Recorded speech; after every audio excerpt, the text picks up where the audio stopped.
द्वितीय भाग का पंचम पाठ पढ़ेंगे। पाठ का नाम है कंटकी नीव कंटकम। कांटे से ही कांटा निकाला जाता है। मध्य प्रदेश के डिंडोरी जिले में प्रधानों के बीच प्रचलित एक लोक कथा है। यह पंचतंत्र की शैली में रचित है। इस कथा में यह स्पष्ट किया गया है कि संकट में चतुराई एवं प्रत्युत्पन्नमतित्व से बाहर निकला जा सकता है। प्रत्युत्पन्नमतित्व है फटाफट हमारी बुद्धि से। तो पाठ की हम शुरुआत करते हैं। आसीत कश्चित कश्चित चंचलो नाम व्याध है। एक चंचल नाम का कोई शिकारी था।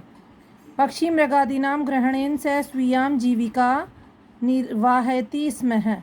पक्षी और मृगों को ग्रहण कर करके वह अपनी जीविका का निर्वाह करता था, अपना जीवन चलाता था। एकदा स वने जालम विस्तीर्य गृहम आगतवान। एक बार वह वन में जाल फैला करके घर आ गया। अन्यस्मिन् दिवसे प्रातः काले यदा चंचल वनम गतवान तदा स दृष्ट्वा यत् तेन विस्तारिते जाले दुर्भाग्यात् एक व्याघ्र बद्ध आसीत्। तो दूसरे दिन प्रातःकाल जब चंचल वहाँ वन में गया तो उसने देखा कि उसके द्वारा फैलाए गए जाल में दुर्भाग्य से एक बाघ फंस गया है, बाघ बंध गया है। स अचिंतयत्, उसने सोचा, व्याघ्रम माम खादिष्यति अतएव पलायमानम करणीयम। उसने विचार किया कि बाघ मुझे ही खा जाएगा, इसलिए मुझे यहाँ से भाग जाना चाहिए। व्याघ्रः न्यवेदयत्, बाघ ने निवेदन किया, भो मानव, हे मानव, कल्याणम भवतु ते, तुम्हारा कल्याण हो। यदि त्वं मां मोचयिष्यसि तर्हि अहम त्वां न हनिष्यामि। यदि तुम मुझे छोड़ दोगे, इसमें से छुड़ा दोगे तो मैं तुम्हें हानि नहीं पहुँचाऊँगा। तदा स व्याधः व्याघ्रात् जालात् बहि निस्सारयत्। तो फिर उस शिकारी ने उस बाघ को जाल के बाहर निकाल दिया। व्याघ्रः क्लान्तः आसीत्, बाघ थका हुआ था। स अवदत्, उसने कहा, भो मानव पिपासु अहम, हे मनुष्य मैं प्यासा हूँ। नद्या जलम आनीय मम पिपासाम शमय, नदी का जल ला करके तुम मेरी प्यास को शांत कर दो। व्याघ्रः जलम पीत्वा पुनः व्याधम अवदत् शमय में पिपाशा। तो फिर वो शिकारी जल ला करके बाघ को पानी पिला देता है। तो फिर उसके बाद बाघ बोलता है, शमय में पिपाशा, मेरी प्यास तो शांत हो गई है।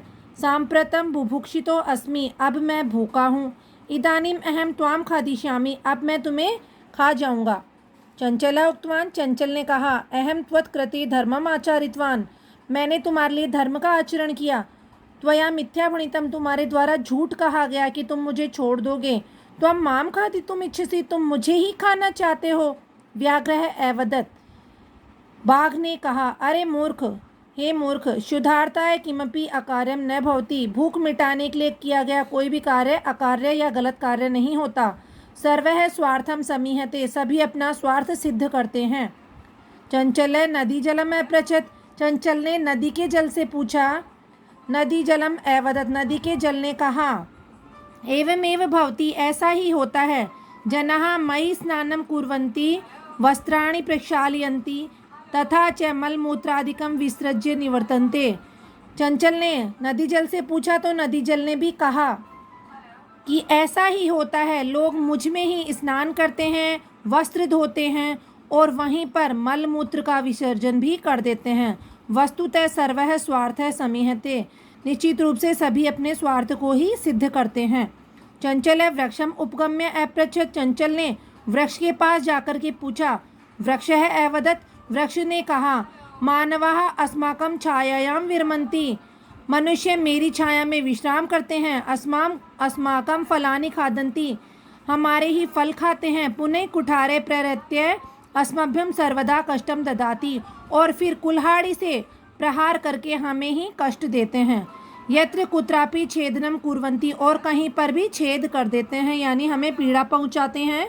सर्वः स्वार्थम समीहते, सभी अपना स्वार्थ सिद्ध करते हैं।